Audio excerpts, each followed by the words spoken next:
Vice Mayor, Mayor, to the presidency. So ang ako lang, during the time ng God, dili kayo ko ka-istorya sa kuwan pa niya, pagkabata pa niya. Kaya ako, batang mos-mos pa ko doon, nawa ka ko'y buot. So dili na ko kayo ma-share na. So dili na lang kamo adto sa atong pag-high school na to, kanya siya paingon na sa college. Pero during that time na bata pa siya, kana si PRRD yun ang pinakamaldito sa among pamilya. Kami tanan, nakatilaw o disiplina sa among inahan. Kana ang among inahan na si Fanlikod at Nanay Suling, naanay latigo na kanang ginagamit sa kalesa sa kabayo. Taas kayo na. Ang nakapudpud na si PRRD. So anyway, direta ron sa high school. Pag high school na ko ron, si PRRD, sila tanan akong ubang igsoon, nag-college naman. So nagbulag-bulag namin sa among landas. Sila to as Manila, nag-eskwela, si PRRD nag-eskwela o sa Lyceum, nikuha sa liberal arts. Ang uban akong igsoon, to sa Cebu, ang uban sa Manila. Ang eldest na mo niya to Amerika.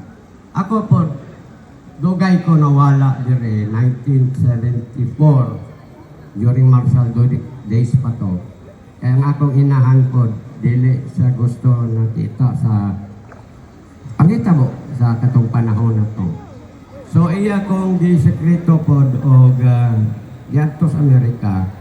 So dito ko nagpondo for 12 years mo nang dugay ko nawala.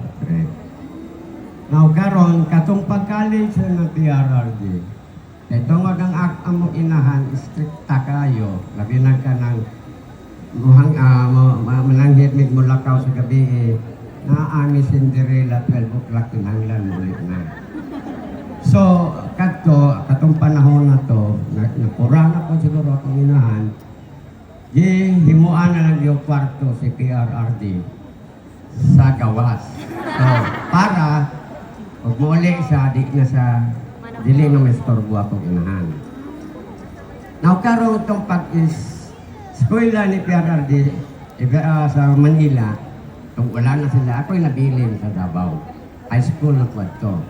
So ako po, dingon ko sa akong inahan na, Nay, para di na po ka ma-storbo, pag-uli na po, manuktok pa kaya dili mo ito muhatag o giyabi sa mo. Tingko ka ng kwarto ni PRRD, pagamitan na lang ako. Which eventually, isugot mo po. Now, kaniron ang problema. Kaya nga siya, sige, palimpiyuhan ang kwarto ni PRRD. Pag-abri ron sa kwarto, ibuok ang iyang wallpaper, mga centerfold sa Playboy magazine. So ko kaya kong inahan di panglaksi tanan. So ako'y nagamit ato. No, katong nagamit na ko, naay aparador dito si PRRD na nakalakot. So niingon ko nga, uy, wala naman sa dire. Gamiton ko nito, butang na ko akong nagamit.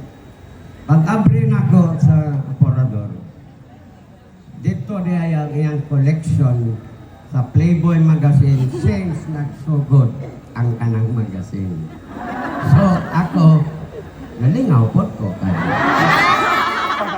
So anyway, from there, pag-college na ako, nag-American ako, 12 years ko dito.